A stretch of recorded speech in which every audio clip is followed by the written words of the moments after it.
What's with these guys?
Hello, everyone, and welcome to Red United TV. It's your boy Ivorian Spice, and we are back at it again with the catch up volume 129 here to discuss everything Manchester United related. You know, your Monday night podcast where we discuss the match that we've just seen against Brentford, where Manchester United drew 1-1. And of course, news regarding Manchester United. And you see the title there. Bruno Fernandes, Marcus Rashford, are they a problem to Manchester United? As you've just seen the game, and they've caused a lot of problems. So they will be up for discussion. And of course, Willock potentially being the new technical director for Manchester United. He has resigned from Southampton. So there's some interesting news regarding Manchester United upstairs, structure-wise. So I'm looking forward to today's show. Make sure you guys continue to smash that like button, of course, and remember to subscribe to Red United TV as you are watching. We're live across Twitch, Rumble, also X, and also YouTube. So make sure you subscribe to Red United TV. Click on that membership button and select a perk that suits you to help support the channel. And of course, follow Red United TV on Instagram, which is Red United TV1. Follow Red United TV on X, which is Ivorian_Spice. And of course, follow Red United TV on Twitch. Let me just introduce you to one of the panels. Of course, Depths is here. Big up Depths as well. What are you saying, bro? How you been? Yeah, man, shit weekend, innit? To see that the top four slip out of our hands, felt that way still. Top four, more like top five, Depths, man, because I don't think top four is something that we could get, man. Not Yeah, at all, bro. And of course, let me just introduce you, the wisest man in this group. Of course, he just joined us, Mr. Jerome himself. Big up, Jerome. What are you saying, bro? Yeah, man, all good in the hoods. Obviously, like I keep saying, I don't let the United results ruin my weekend, but it is what it is. At the end of the day, we just have to ride through it, and yeah, interesting to see what everyone's got to say today. Yeah, man. Of course, man. Because of course, Manchester United, just at the moment of brinks of stealing 3 points, a hit and run for Manchester United, guys, for those who are tuned in. But we didn't even get to finish celebrating, enjoy that goal, that winning goal, that potential winning goal. It didn't, because it was cut soon. Just the typical Manchester United scoring a goal and conceding straight away. And it was an equalizer from Southampton, from Ayer, to make it 1-1. just after we've just finished celebrating. So, of course, yes, just like Deb said, it's a rubbish weekend because, of course, Manchester United dropping 2 points in a matter of a couple of seconds, in a couple of minutes, man. But, guys, for those who are watching, let's get straight into it. We are waiting for Ola to join us. For those who are watching on X, make sure you smash that like button as well, retweet, follow Red United TV on Instagram, and subscribe to Red United TV on YouTube. And, of course, let's go straight into it because let's get into the match. It is Brentford 1, Manchester United 1. Bro, guys, man, them, I don't even know what to say because Manchester United let me down, man. After a performance against Liverpool, the momentum, and of course, international break ruined that momentum to get us and carry us into the next match. But typical United to play well and then to play shit again. It's Russian roulette with Manchester United to go into that game against Brentford, guys, who have been a shit performance. They've been on shit form. They haven't been doing well in the Premier League and are looking like fighting relegation, but we've helped them in securing the point. You're thinking, yeah, man, we can go there this time. Not like last season where we went there and got our ass whooped, but we can go there and get a point because it's crucial. 3 points we need. Top 5, the race is on, but Manchester United flopped. Manchester United going into that game, guys, I can't believe it. First 45 minutes, Manchester United facing 14 shots towards goal. It was absolute mayhem. And Brentford was playing us. And again, a team that's not doing well. Manchester United, show us fight. Players didn't do nothing. And my guy, our boy, Bruno Fernandes, who we will talk about, Marcus Rashford, another stinker for them too. I couldn't believe the second half as well because it was just Brentford going strong against us and Manchester United trying to look for counter attacks. And then the substitution came on, guys, when Kobe Mainoo himself came off, and I was questioning the manager. My eyebrows was raised because Scott McTominay was invisible. McShadow himself, guys, doing absolutely nothing. Being inept. We played with 8 men. It was poor. Like, what's the point of having Bruno Fernandes and McTominay? He put on Casemiro and Mason Mount, but Mason Mount was missing until we scored that goal and then conceded again. The manager as well, I'm going to have to get onto him because he's looking clueless, man. Did he not see what we saw with McTominay and kept him on and he kept on Bruno? And I think he kept on Rashford, or Rashford came off towards the end. This guy's a madman. I can't believe my guy, bro. But Manchester United, again, dropping points, vital points, bro. Debs, man, let me get your overall thoughts on that game, man. Manchester United dropping points against the Bees. Ola has just joined us. I'm going to make sure he gets himself sorted out. But yes, Manchester United dropping points against the Bees. 1-0 up in 90 seconds. And then, of course, minute later, conceding that goal, man. How do you feel? What was your thought of that game? When you're just, I'm lost for words, fam. I'm actually lost for words. Like, the first 10 minutes, yeah, we usually have a good spell in a game, innit? And I'm looking at the first 10 minutes, yeah, and it was below average, innit? To say the least, innit? To say we actually had a good spell in the game, innit? Like, a few good touches, a few good wanting to make runs, no one actually committing to make runs, but you can see the desire was there to make runs. And I was thinking, you know what? If we're going to win this game, we're gonna take it 1-0. You get me? Because you look at the team that was put out there, and yeah, we had a stronger team, but it's still an Ollie team in my opinion. Where we've seen performances like this for 4 years now, innit? So in the back of my mind, I sort of knew that we weren't gonna get a result, and then to watch the first 10 minutes and then see the rest of the 35 minutes, I had nothing but genuine desires to just turn off my TV. Like, it was terrible. Like, it was actually terrible football.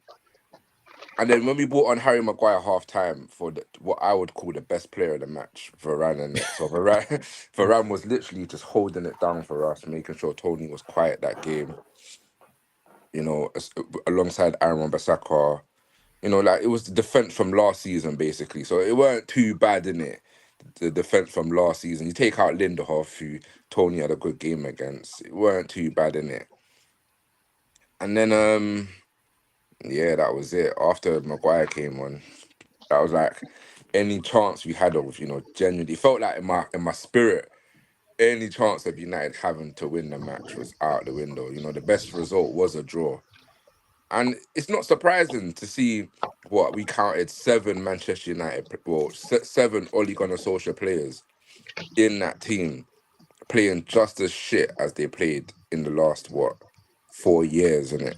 Like when we watch the team, when we see the team sheet nowadays, and we see these guys out there, let's not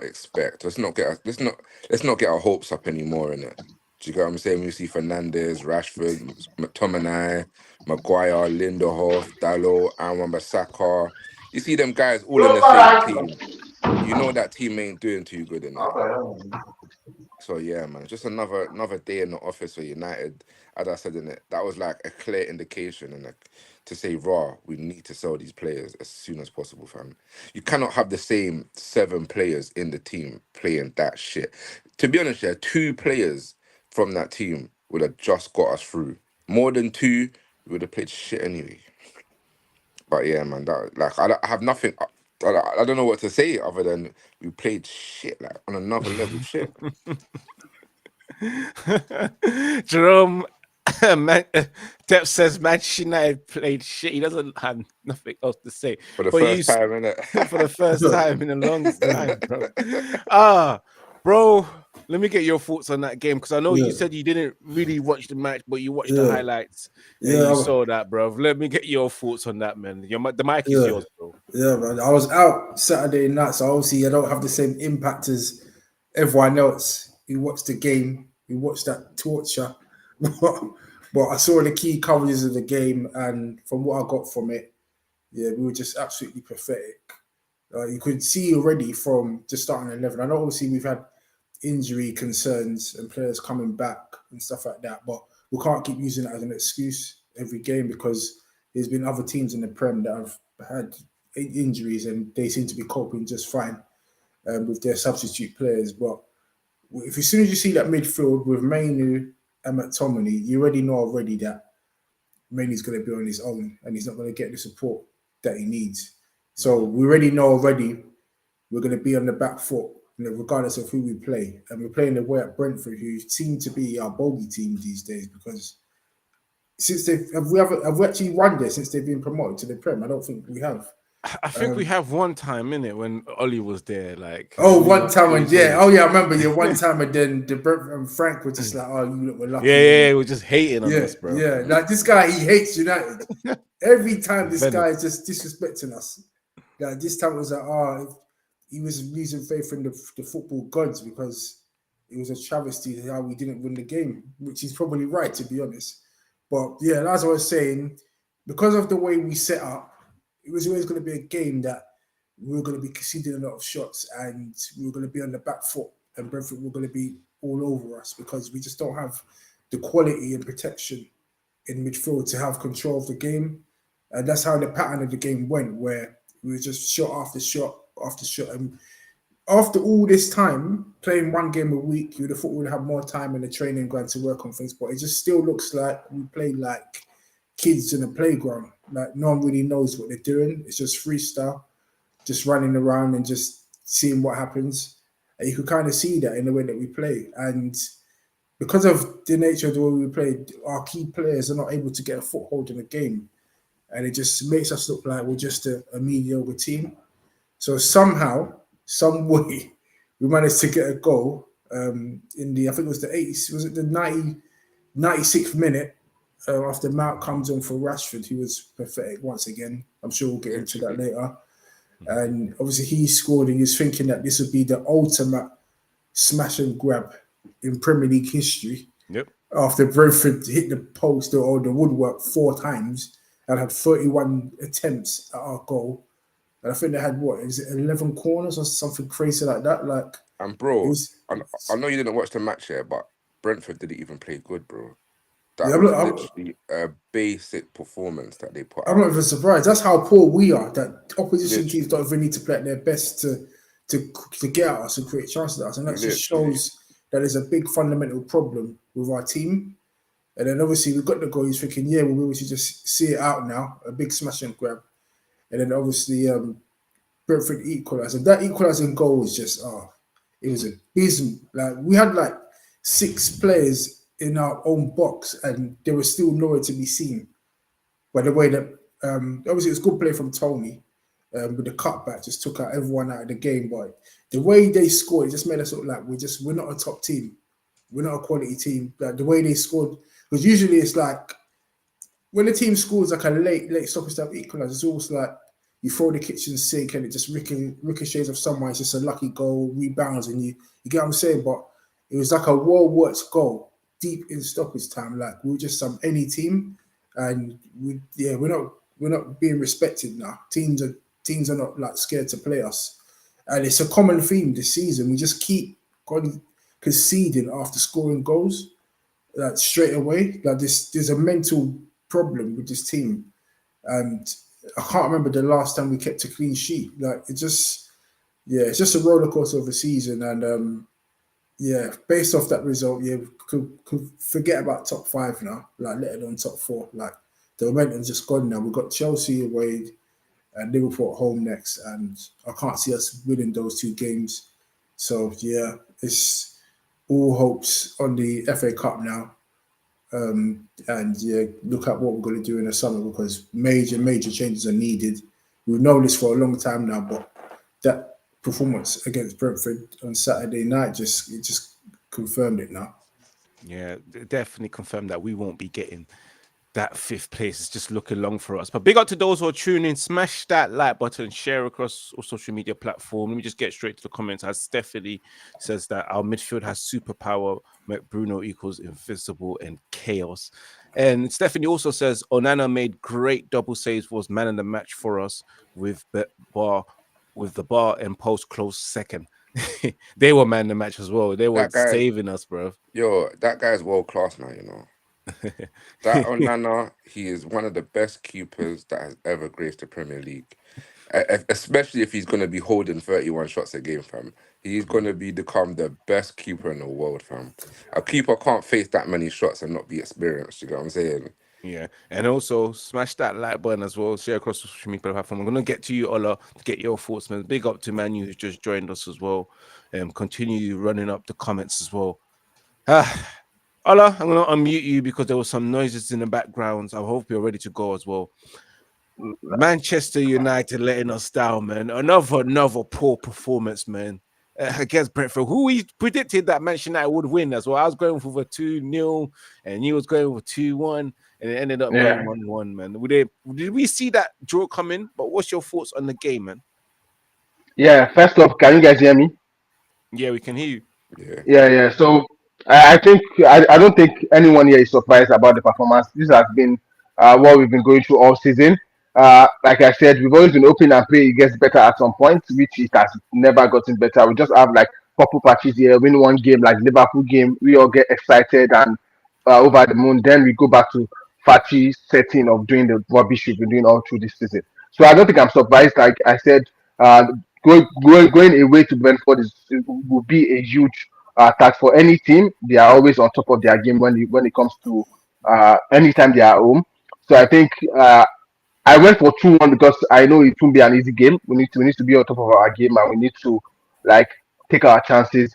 I don't even think we created anything to even take. I think football is not fair because Brentford deserve to win that game Mhm. 100 times if they play the way they played. 31 shots. Like I don't think I don't think we deserved even getting that draw, but football can be so funny sometimes. Getting that goal in the 96th minute, a team that I don't know how to put if the players knew what they were doing, you have to defend for your life for the next 3 minutes and see out the game. Because I don't know what they were doing in that conceding that goal. Like the goal was just I don't understand. And fine, I just feel like it's a good thing also because if we had won that game, Mhm. we will be trying to pick out positives from the game, and there is no positive thing whatsoever in that game. Everything, like I can say, the only positive there was Onana saving, like having a lot of saves in that game, and like Deb said, uh, I don't think in the last 3 or 4 games, I think he has faced close to like 100 shots for a goalkeeper. For a goalkeeper to facing 100 shots, so 100 shots. what are the defenders doing? What are the midfielders doing? I don't know. Bruno is just running around like an endless chicken. McTominay, we know he's not a midfielder. He should just stick to. I think if they can convert him into a striker, it's going to be useful, more useful for Manchester United because it seems to get in the right positions and he has scored a couple of goals this season for Manchester United. But when it comes to the midfield, he doesn't know how to pass. He doesn't know how to defend. He doesn't know how to do anything than just running up and down the pitch. And you need to know how to do something. I think Meno in that game tried to control the game, tried to do something in the game. But if you have someone like McTominay, Bruno is even nowhere to be found. I don't know. He's creating nothing. He's doing nothing in the game. You can give me all the stats you want to bring in this world, but I don't care. I don't care because if you are giving me the stats and what I'm seeing with my eyes is not. I don't think I'm seeing anything positive. Oiland they didn't create any chance for the striker in Oiland. I think any striker coming to United should rethink coming because you will always be in a graveyard shift. You won't have chances. You do like because I don't think when I get or else I'm mistaken. I don't think I saw any chance created for Oiland in that game that could give him okay. No, Let's you say didn't, bro. it, You didn't. it didn't take his chance. And what are the midfielders doing defensively? I think Lindelof. I don't know. Like I just feel like even Martinez. Like the shocking thing about this is when Martinez came in, I was like, okay, yeah, positive Martinez.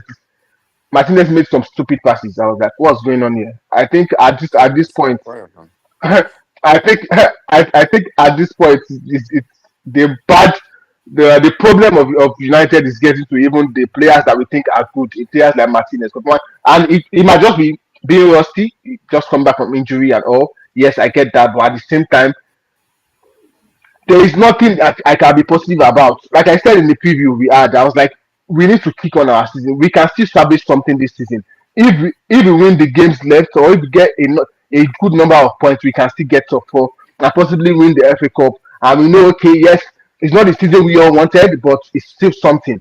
It's somewhere to. It's something to build up. But now, if Tottenham won, Aston Villa won, they won their game. We drew. We are giving them more opportunities to secure the fourth and fifth position.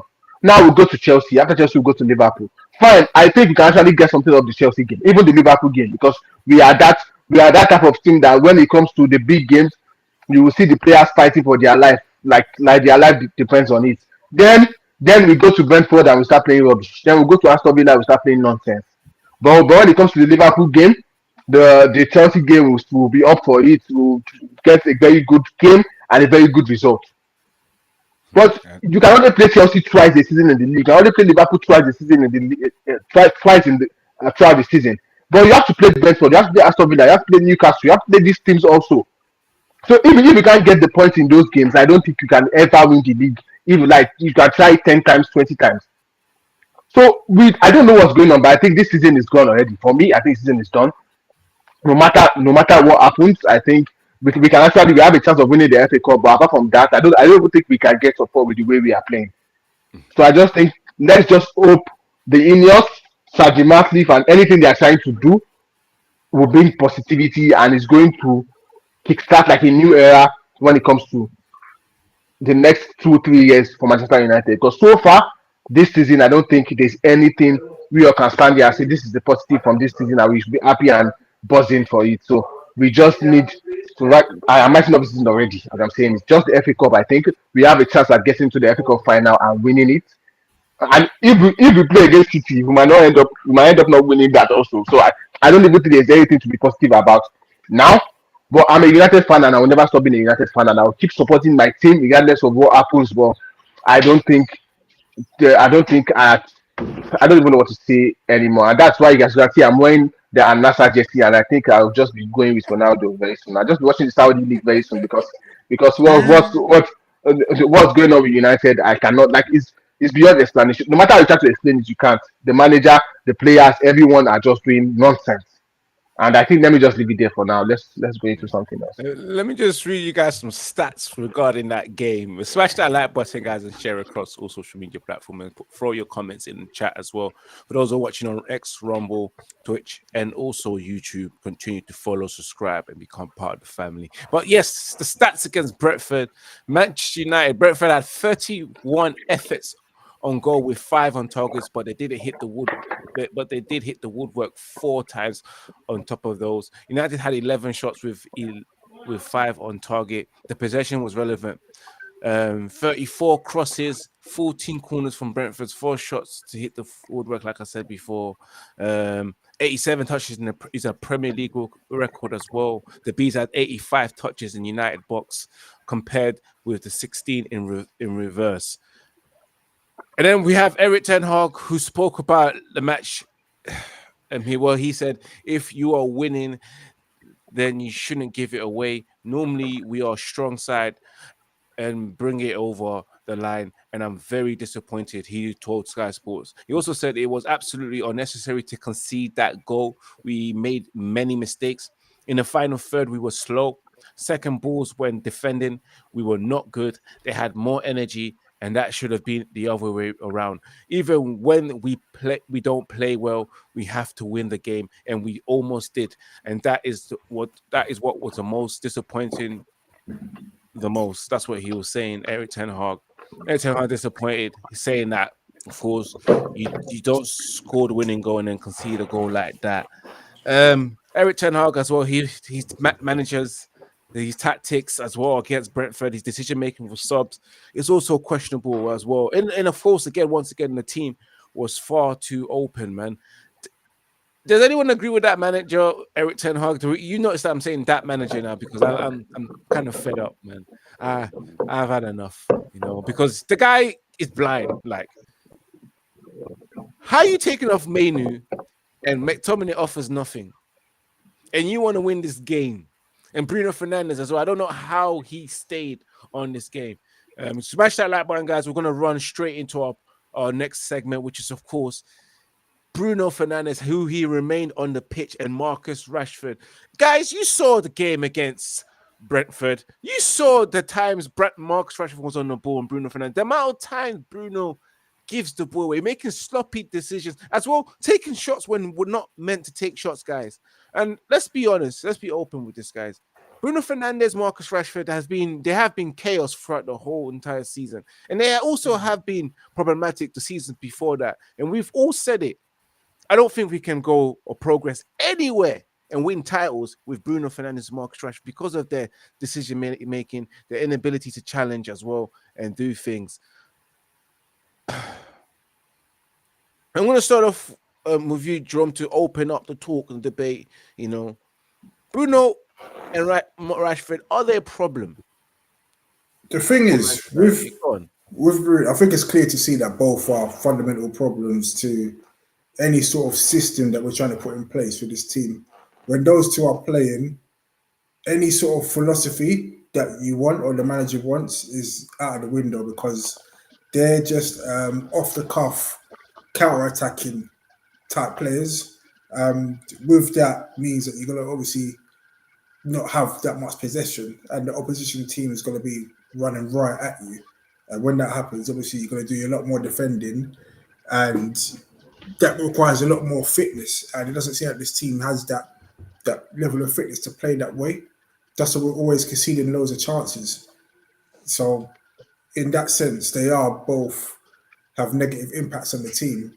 But from an individual standpoint, starting off with Rashford, it's fair enough that you might not play well, but this guy does not even try sometimes. Like, there's been numerous times this season where he's just jogging around casually on the pitch, not tracking back, not going in for 50-50s, not jumping up for headers, which for me, I don't know if he's got something wrong with heading because it's like he refuses to go for headers, refuses to go into the box on corners and set pieces.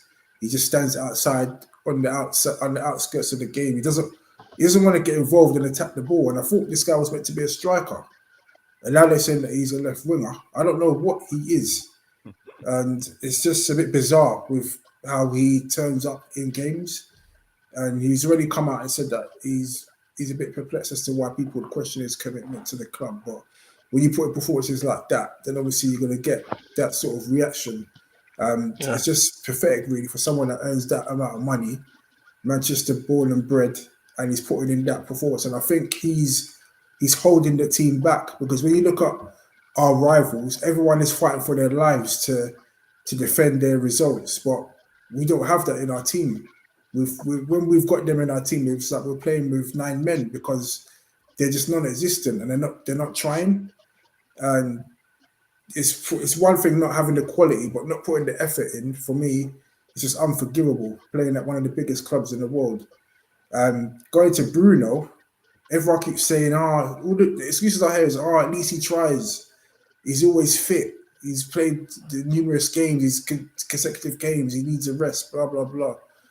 If he needs a rest or he's injured or whatever, then take him out the team, because every time this guy plays, it's just chaos. This guy just, if there's any game plan or any preparation in training, it's either he's unable to put that, the man is unable to put that in place. So you've got players like Bruno that are just refusing to play in the system, and he just does what he wants on the pitch. It just runs around, like everyone keeps saying, he just runs around like a headless chicken. That's like the common theme with Bruno. And when you do that, then you lose a lot of shape in the team, and there's going to be a lot of open spaces for the opposition to run through. And it's basic stuff. So I don't know if he hasn't got the quality and the discipline to play for Man United, but as the captain, you expect more from him, and he just seems to be disappearing in games and just letting the game go by. And I think major changes are needed. Ineos have got a big decision to make on these two players, because for me, if we still got these two here next season as starters, then forget about any sort of philosophy. Don't even think about bringing in De Zerbi or Potter or Zidane or all these managers and thinking that they're going to be able to implement anything with these two players as main starters. So it's going to be interesting what Ineos decide to do in the summer, because we're not going to achieve anything with these two so-called star boys, poster boys, leading us through the next couple of years. And of course, big up Raj as well. Raj V says Bruno Fernandes is a problem, but not the biggest problem we have. Debs, do you agree with Rajat? I mean, Rajat saying that.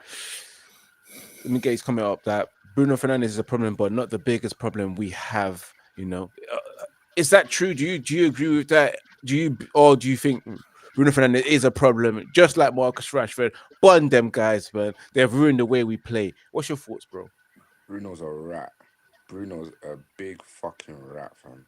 And I don't want to see him nowhere near my club again, innit? Him, Rashford, they're for sale, man. When I look at United, and I look at any, like gilded team or guided team, innit? I want to see strength. I want to see someone who's of resolutions, someone with solutions, and a player like Bruno, yeah, and especially Bruno, yeah, he should have an IQ to now work out what is wrong with the team at all given times and drag the team to do better in it.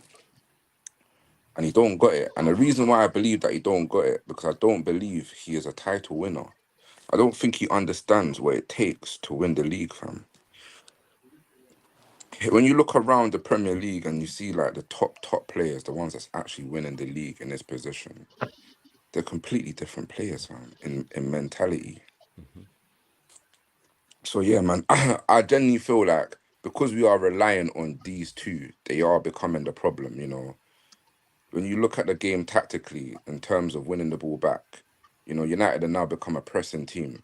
You can't. How many times does Bruno or Rashford win the ball back? It's probably zero. I don't think they probably won the ball back 0 times this season. In terms of holding up the ball and slowing down the tempo and dictating the pace of the game in opposition half. How many times have you seen Bruno and Rashford do this? It's probably zero along the season. Them two get the ball. So Bruno's spamming it somewhere, and Rashford's on the goal, not looking to play the ball to feet to keep the ball.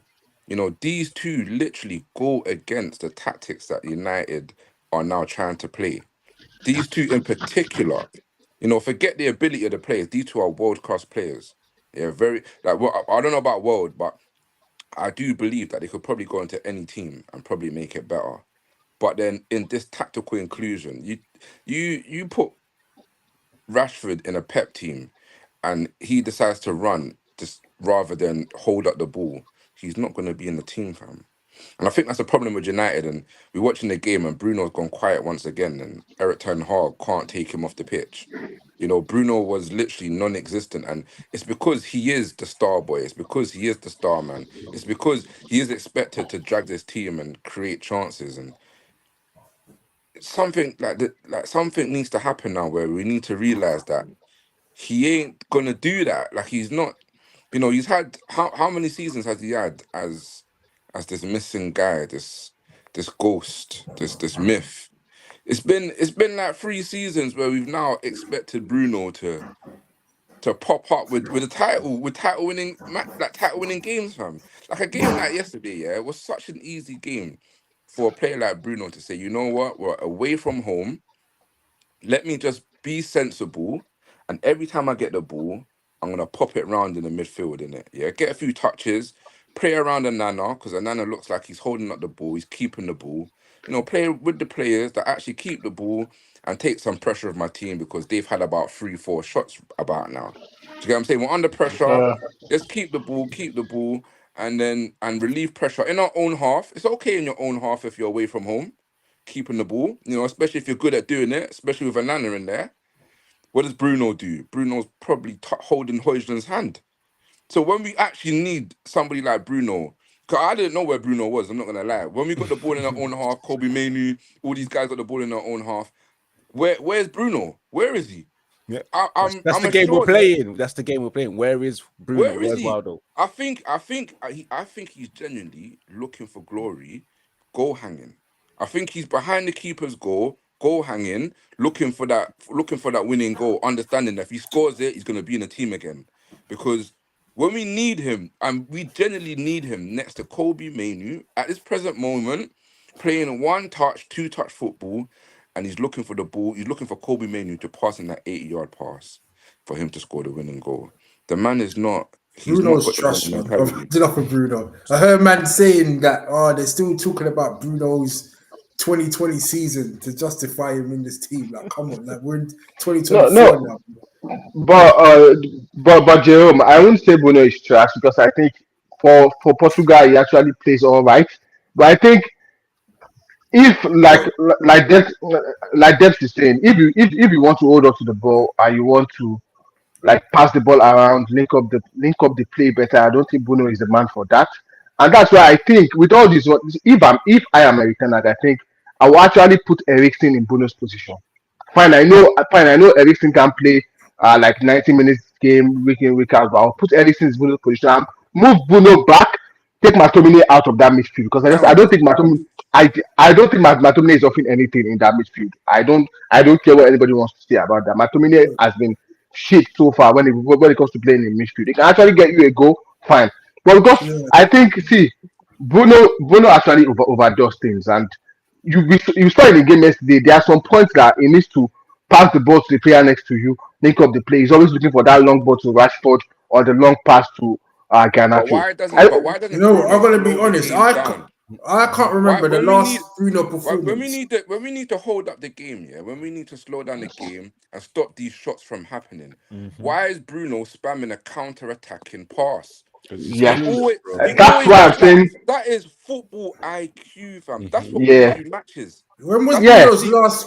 If When I'm was Bruno's breathing last heavy and I'm performance? Is what I tired want to know. from facing It, five, it four has like times, why are three, you four, making me five. run? I feel like with Bruno, I don't know. And now I think it's the captaincy Facing sometimes. spam fast. I think in like the last Maguire got the captaincy started playing shit and I think he's playing better since he has taken it off him. That's But not you an think excuse for Bruno. captaincy is No no confirmed no or no not? no no no no no. I think it's beginning to look like a cost. Not even only the captaincy. I think Manchester United in general is beginning to look like there is a cost against Manchester United because in the last 10 years, everything we've tried to do, none of them is working. We brought in Mourinho, brought in Luimba Al, brought in Ole, brought in Mourinho, brought in all the managers we've brought in that will feel like something will change. They have an identity, they have a style of play, they have this and that. We've not seen anything work, and that's why I think as much as I want Eric Ten Hag out at some point, like we need change at some points, but I feel we've had managers upon managers and nothing is changed. So there has to be something else that's the problem. Not only the manager or the players. And I think now we are getting the structure in now with Ineos, hopefully. But regardless, these players, I think, look at that game. Brentford were winning all the balls. They were up for it. It's because we They were played with putting in eight the men. five. Yes, But sorry, yes, Ola, the manager has a problem, yeah. It's either he plays the way he wants to play, yeah, or he plays to the players' abilities, bro. And the yes. players' abilities is nothing like what the players' abilities is to put a low block in and play counter-attacking football. The manager's desires is to hold up the ball in the opposition half and create chance after chance. He does not, bro. How can you do that when you have Look, players Bruno is our that do captain, not know what to do? and he's Ah, They been don't have the Bruno's been ability. playing Let's get and, poor. back to the Bruno and Talking that's Rashford about where thing. Bruno, we need Bring to yourself stick to back to Bruno Bruno. because yeah, this Bruno thing, yeah, Bruno Uh-huh. has been poor all season. I don't think anyone can name me a handful Three of yeah, games seasons, where bro. yeah, you can even switch to since two last season, seasons. yeah, And going Yeah, back to bro. yeah, international, two seasons. even international, I know he's been playing well a couple of games, but Nah, he's been playing with better players, bro. Liechtenstein, Moldova, and all these minnows. That's all I'm seeing. Yeah, Bruno but stat page. Yeah, you know what you Not said, yeah. even Well, let against me say decent something, yeah. opposition. The key word you said, yeah, was that he plays okay for his national team, and Jerome says it right there. Even those teams, especially when it comes to the Euros and the World Cup, he also doesn't shine. He's also goes missing for Portugal in those two games, just like in those two teams, Manchester United and Portugal. I've witnessed it. He was horrible in the World Cup. He wasn't that great. He wasn't great in the Euros. He was only good in the qualifiers and the nation leagues and all that kind of stuff. Rashford as well, another player. And guys, I truly believe, and I want to ask you guys, I truly believe this guy has given up playing for Manchester United. He's got his Yeah, money, 350k. Maybe he's looking for a new move. Yeah, because yeah. again, he's causing that problem. He's not playing. He's not. He's not helping the team in terms of dropping back and helping defensively. And that's why I also say it's a problem going forward as well. He's not involved in the interplay and the attacking play of the attacking phase of the game for the team. So again, he's lost it. He is a problem. Bruno's a problem too, but Rashford, Like he's in lost that it. game, yeah, in that Brentford game, yeah, you had two United youth developments, yeah, in Rashford and McTominay, yeah, and in their youth development, yeah, they jumped out that youth development playing counter-attacking football, yeah. So they didn't learn how to hold up the ball. Them two don't know how to hold up the ball. They don't know how to uh create set pieces, like create fouls or slow the game down. When you play counter-attacking football, it's thick and fast, isn't it? Yeah. So You know, one play a, thing that play a heavy low yeah, block, solid low block, and as soon as you win the ball back, it's quick football. Boom, one pass, it's gone, and you're running. Now, when you play what Eric Ten Hag is trying to play, what Pep Guardiola is trying to play, what Klopp is trying to play, you demoralize the team by keeping the ball, bro. You're supposed to make the other team run for about 10 minutes until they say we don't want to run no more. And these guys, especially Bruno and Rashford, they don't have the minerals, bro. They don't got it in them. So when you want them to do this, bro, their instincts and their nature, bro, is to spam the pass and chase the ball every single time. It's not to pass and play tick-a-tack football, which is what Ten Hag wants, bro. It's to literally receive the ball, make a pass, and sprint after it. And you can't really, unless you're telling me you're going to change these players. One's turning 26, just turning out of his development, and one's literally fully set in his way of playing. What can you do as a manager, bro? There's nothing he can do other than say, we're going to play to these players' abilities. You can't, unless, as I said, you see all these games, it's his players that's playing well, the players that he's brought in playing well. It's the players that he probably wants to work with, scoring the goals. It's the youth players that he's brought in that's dragging the team. It's no surprise you see a pass from Anthony that reached Mason Mount from the other side of the pitch in Ten Hag football, and him scoring with his own players, who, may I add, have won leagues and Champions Leagues, and have remained 38 game consistent. Do you get what I'm saying? I've never seen world class players in my life, bro, and I'm genuinely saying in my life, bro, that could be considered as world class, and they've been inconsistent as these two guys. Like they can literally throw their world class belts out the window already, bro. Them two will literally never become that level, and one's on 300k. Mm-hmm. Let me just Yeah, Literally. let me get Jones' final thoughts before yeah. we're moving on to this last couple of the last segment. So big up everyone that's tuning in. Smash that like button and share across all social media platforms as we continue the show. We've got about the next 15-20 minutes left. Yeah, just And to conclude on that, go on, Joe. I think that there's definitely politics involved by the way that Bruno and Rashford just can continue to start and not get taken off when the world can see that they're playing poorly. Like for example, with these set pieces, why does Bruno always take every single set piece and it always comes to nothing? Like, Nothing. yeah, why don't we change things up? It's like we're doing the same things every week, expecting different results. Like, that's something that that's on the manager for that. And obviously, Rashford, Yeah. like, downing tools all the time, but still playing. Like, But why why don't ain't we they just listening put to the someone in fans the as well? youth? Like we've Like, been watching this something's for not right. time. Yeah, so Yeah. the manager's got to So take responsibility for that. yeah. But So, every time you listen to the guys, fans, yeah, yeah, guys, I everyone's just want saying to the end. same things. I just want to end it because I just want John to finish off, and then we move on to the final segment because we ain't got that much time left.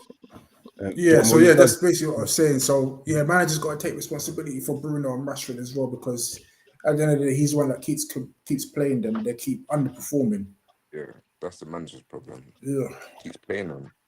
Like, why, like even like when you see Willie Cannonbala on the bench and you see Maguire jump on, it's like, what are you doing? Like, why would you put this guy who continues to make mistakes every single game? Like, he's got a mistake. He's got a mistake in him every game.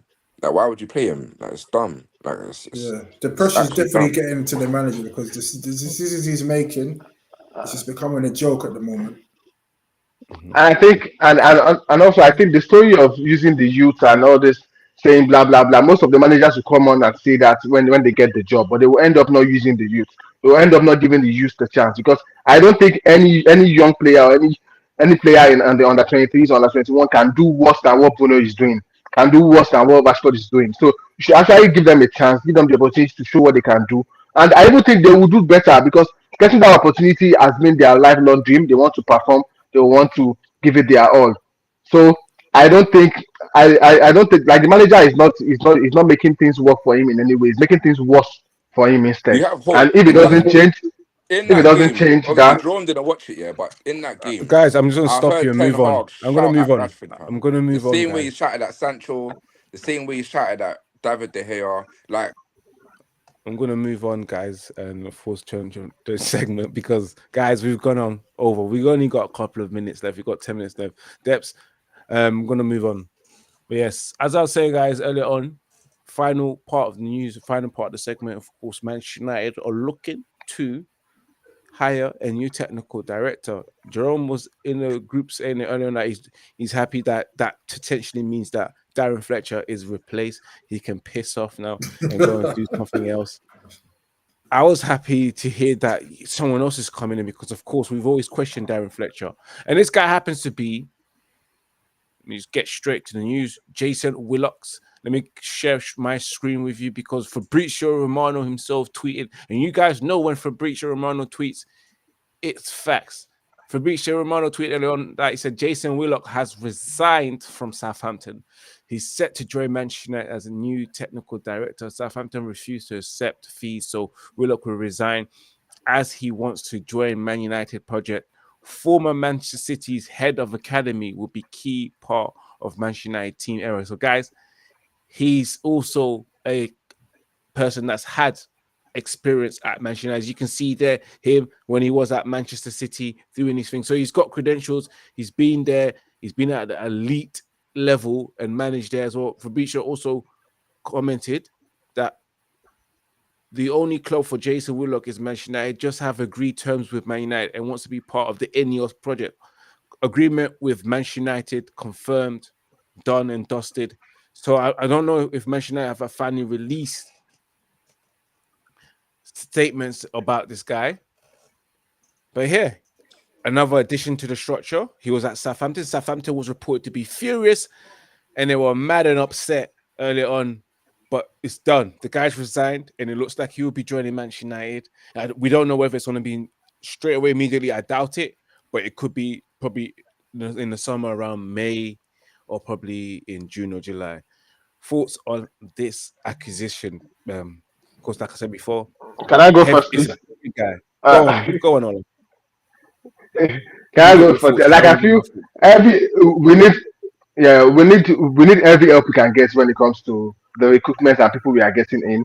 And in every position, every key position, we want a change. I think we are finally getting the change, and we're finally getting people that have delivered in their previous jobs, like people that that have the pedigree and they are good in doing that. They are one of the best in what they do. So I'm happy to see that, and that's why I think we can be excited about the Ineos project. I know it will take time. I know it's going to be, it might not be an instant change or and like we might not see an instant result, but with the moves they are making, with the people they are trying to get in, these people are proven individuals that have done. They've been there. They've done the job for different clubs, and hopefully they can replicate that or even do better at Manchester United. And that's what I want to see. I think, guys, I need to go. I'm at work. I need to get back to work. So, just to wrap up, uh, when it's Manchester United, I don't know. I don't know what to say. Like this season, I think it's just a write off. But I just hope next season is better than this. I hope we get things in place and we get the recruitment, everything right. If it's Ten Hag in charge, fine. If it's a new manager, we just need to get things right. We've like 10 years, 12 years, 15 years. We laugh at Liverpool for going 30 years. We are winning the league. And I think now little by little we are moving close to 15, moving close to 20 years, and I don't want the same thing that happened with to Liverpool to happen to United. So let the change come in and let's see positive results in the next year or two, and that's what I want to see as a United fan. I know that's what everyone here wants to see, watching United and being happy like we've always been as United fans and just enjoying football again. So thanks guys, like, subscribe, share, follow Red United TV on all social media platforms. Football family also, follow me, subscribe to my YouTube channel. A lot of contents coming. Thanks, guys. Thanks for having me. Big up Jerome, big up Debs, Yeah, and big up Ivorian Spice. I'm out. yeah, yeah. Big up, Ola. Big, as you were saying about, of course, Jason Wilcock coming. I just clocked that his name is a bit mad. No Diddy, guys. I don't even mean to say it like that. But man, like Jason Wilcock as well. He's out here. Big acquisition is it for Manchester United because, of course, former Manchester City. He's been there, head of youth academy. Even does it probably better than Darren Fletcher because Darren Fletcher's role is, of course, to integrate the youth players into the first team. Let me get your thoughts as well, guys, on this situation. Is it big? Is it something that we should be happy about? Should we be celebrating this? You Yeah, know, yeah. I think what it's a can it do for positive Manchester? step. What does it mean? Yeah, the only reason I can see what Ineos are trying to do, they're trying to bring people in that know each other and that are aligned in their ideas and the way they want to work. Because obviously, Wilcox has worked with Omar at Man City, so they'll have a similar philosophy and way of approaching things. And then obviously, I think behind the scenes, they're still trying to work on the Ashworth deal as well and his relationships with Brailsford and other members of Ineos as well. So I think the way they're looking at it is they're just not looking at to bring in anybody. That's good. They're looking to bring in people that they already know and have a relationship with instead of bringing in randoms. So as long as that whole structure is all aligned and they all got the same way of thinking and they share the same philosophy, then we can only see that as a positive. Because right now, we just got a board of random bankers and interns and people on work experiences. So anyone that we bring in is going to be a big upgrade, especially on Darren Fletcher. Yeah, and Desmond, what's your thoughts on this, man? Are you feeling this, or are you just don't even you thinking we can do better? Because again, that it means Darren Fletcher out, get out of here, because he doesn't add anything to this structure of the club. I don't even know if Fletcher will leave. I reckon he'll pick Or up you think he'll again. go into a coaching role because that's what he's been Yeah, doing. He's been in the coach. He's been coaching. yeah, He's been I coaching, reckon bro. they'll give him some sort of loyalty. But yeah, man, I'm happy to hear this, man. Obviously, from Ferguson, we ain't really signed a manager's first targets or anything. You know, we've been bumped in every transfer windows. That's about a good 11 transfer windows where we've been overcharged, sold scrap metal for gold. It's been horrible, you know, to watch what we've been doing in the transfer market. So to see somebody else like a figurehead walk in the club, you know, have some sort of being and presence about them, and you know, saying that they're gonna change what's been broken in Manchester United. Underlining that is because usually we're just watching the football, in it, like we don't really care about what's going on behind the scenes and that, which is very important. But now we see somebody now taking care of something behind the scenes. Hopefully we'll get to see some better football. And obviously I've seen this guy on Football Manager, in it, you know. This guy has got the highest statistics, you know, Southampton guys, they got the highest statistics on Football Manager, in it. Like I don't know too much about the guy, in it, but when you see the Yeah, guys, when you see you them would type of guys on Football Manager you with will the sign him. statistics and that, Mhm. yeah, you get me. So hopefully that dude will do something great for United, man, in the back room. Yeah, and I'd have to say, I'm actually happy that Manchester United have gone again, signing someone that's been at a top team elite level and achieved success as well. I'm just surprised that he was at Southampton. Maybe he wanted just maybe because he wanted a new challenge, and he was technically, I believe, their technical director, and he was head of youth development at Man City. So again, he's progressed, and it was progression, and he's coming to Manchester United. I just don't like the fact that it's Brexit. It's Avengers a Brexit assemble. Right now, get some foreigners in there as well that's done it at Bayern Munich or Barcelona and all that kind of stuff, and not just here in England, you know. But let's see what happens, man. For those who are tuning right now, smash that like button as we're about to round off and come to close to the end, come to wrap up the show as well. Before I let you guys go, big week for Manchester United this week. You know, me and Ola will be talking about this, guys, on Thursday at 6 p.m. when we do our football podcast. Manchester United are playing Chelsea Thursday, guys, and of course Liverpool on Sunday. Trying to get your final thoughts and your thoughts on those two games. Big games. And we'll start off with you, Depps, and then Jerome. You can have the final say, and I'll have my piece. Yeah, man. As I said, innit, when you're seeing these Ollie players in the team, please don't feel like that's the let's get it. Like we've been seeing them Ollie guys for how long, putting in the same performances, wishing for attacking football, hoping that we don't, you know, have to play the low block and see counter attacking football. So obviously we already know these guys can't do it. And concerning the Chelsea game, I'd love to see United put out a young team, you know, and drop. You know, it's just say we give up chasing top four. This is about training tactics now and getting the players to understand, or the team to understand tactics. We're not going to chase the like the league. The top four is gone. Do you know what I'm saying? We might as well play for training purposes now throughout the end to the end of the season. I would love to see players like Ahmad and Willie Bala and Højlund and Mainu and Garnacho get starts on the same pitch. You know, when you look at players like Hannibal was playing better than Fernandes at one time at United. Do you know what I'm saying? And you can't even get in a Seville team. So I love to see players like Fernandes get dropped and those type of players walk in with Mason Mount and players that's actually won titles. So basically, I like to cut it short. I love to see the players that's actually won titles with the youth players that want to win titles play towards the end of the season, man. In Liverpool game, what's your thoughts on that? You didn't even give me a score prediction. Do you think we're going to win The against Liverpool Chelsea, or do game, you think we're I going to reckon be? we can beat Chelsea. We can beat Chelsea. I think. I think Chelsea is just an irrelevant game right now because we lost the other game. I don't think there's much more to play for, if I'm going to be honest. And Liverpool, I don't see us getting a result. I think Liverpool's got when we beat them FA Cup. Liverpool can't afford to lose. Basically, it's more about Liverpool than United that game, and they can't afford to lose. You know, we're just a banana skin rather than some challenging for something in that game. So I reckon with that determination, Liverpool take it, man. But Chelsea is a free for all. Me personally, I'll put out a strong title winning team. You know, if you can see the fingers. You know, a team where, you know, you see title winners, you see people that's won Saying Champions this League. title Yeah, like Not with Onana, Bruno and Rashford. winners. Martinez. I Yeah. can't take Like, it. but when you see players like Lindehoff, are you expecting a goal from Lindehoff? Are you He ain't expecting a no last minute title winner. challenge? Bruno A ain't no block? title winner. Rashford ain't no title winner. Yeah, None of these all them guys are guys. I title don't see winners, them bro. guys again. I Only don't see them Casemiro guys. and Varane. Yeah, yeah. I'm going to move it on to you, Jerome. Of course, Manchester United. First of all, final thoughts.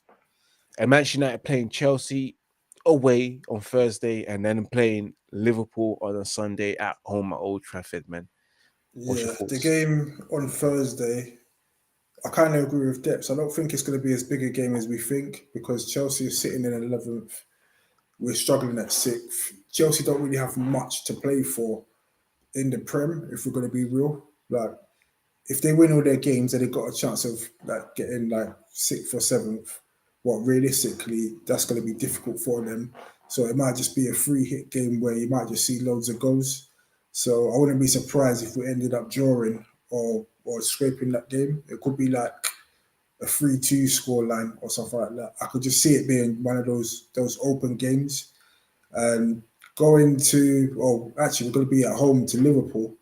And yeah, I think I'm actually confident that Liverpool are going to go there and just rip us to shreds because right now we don't have any consistency, and obviously we beat them in the FA Cup, which is good. But you know the magic of the FA Cup, that these results can happen.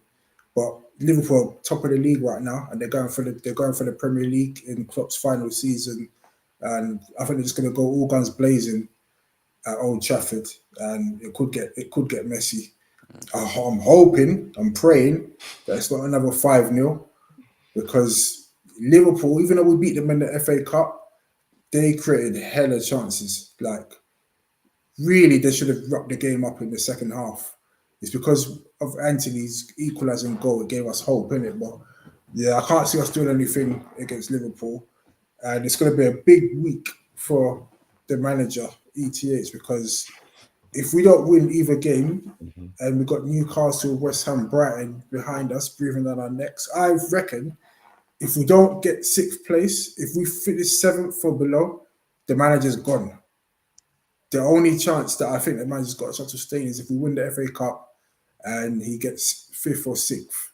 I think Ineos will probably give him one season if he was to do that. But Yeah, sorry to interrupt, yeah, John, but if he does win that, that's 2 cup competitions that he's won: first season, second season, yeah. So I and think they'll third keep him. season. Yeah, I think they'll that's give him his final season. but But 2 cup competitions in a row, and then to be getting rid of all the old players that cannot play football and bringing, you get it? Like yeah, this time of the season, this season is a major, major, major, major season for United to take home 2 cup competitions in a groggy season with shitty players. Like yeah. I literally, like the just time is now basically to yeah. get something strong and brand new. Yeah, but I just think that if he finishes 7th and he gets clawed back by Brighton or West Ham or Newcastle, then I think Ines will get rid of him because you can't be finishing 7th. Like, come No, on, I don't man. think he will. You I think sure? United I will hope start. so because Hmm. I'm not confident right Hmm. now. Yeah, But Like when I saw yeah, like look, Martinez and there's Casemiro on those the bench, I was steps. hopeful. I don't know. I don't know. Let me just go quickly before we end the show, man, because you know what I think. I hear me out because I think we'll lose against Chelsea and win against Liverpool at Old Trafford. The reason why I say that is because that Chelsea match, anything can happen and anything can go because we're both been bad as each other. But I feel like Chelsea will end up beating us 2-0. And then we go again because that's when everything will be on us. And because of the pressure for Liverpool to win this game and remain in the title challenge, they're in the title challenge depths, unlike us. We'll probably end up beating them, luckily. But again, like Jerome said, it could be peak for us. That's how I see it, man. My final thoughts on this so far. I'm done with this club. I just have to just stick it out. I'm just waiting for the season to be done so we can reset and go through the summer again and be happy. Like who we going to signing, all that kind of stuff. Get a little bit of But gassiness and then FA start Cup, over Ivorian, again. FA Cup to look Mm. forward to, man. We got Yeah, we we got. got FA Cup semi-finals to look forward to. We haven't got Don't to let the the Arsenal finals fans yet. get to you, my boy. No, We don't. got We FA haven't got to Cup, the finals. That's what I'm and saying. Arsenal might walk out with nothing once again. Don't let them get to you, my boy. And then we just end up with this comment as well. Nagelsmann is a young, ambitious, and experienced coach with a charisma, and he's learned a lot from his experience with Bayern.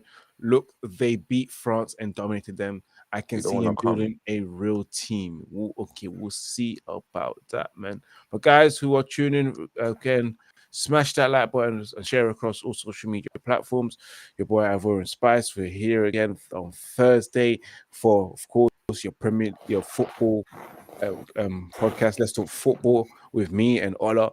And later on the same night, Chelsea versus Manchester United, and that will be at 8 p.m. UK time for your watch along, and then follow that in match reaction on the same night as well. And then Sunday, Liverpool, the Northwest Derby at 10:03 on Sunday. So, guys, as always, as I said before, remember to keep it united. Remember to keep it Red United. Smash a like, subscribe to Red United TV. Follow Red United TV on X as well. Ivorian_Spice. Follow Red United TV on Twitter, which is on Instagram, which is Red United TV, and follow Red United TV on Rumble and become a member as well. This has been the catch up. Till next time, remember to keep it united and remember to keep it Red United. We are out. See you next week, 8 p.m. Peace and love. Take care.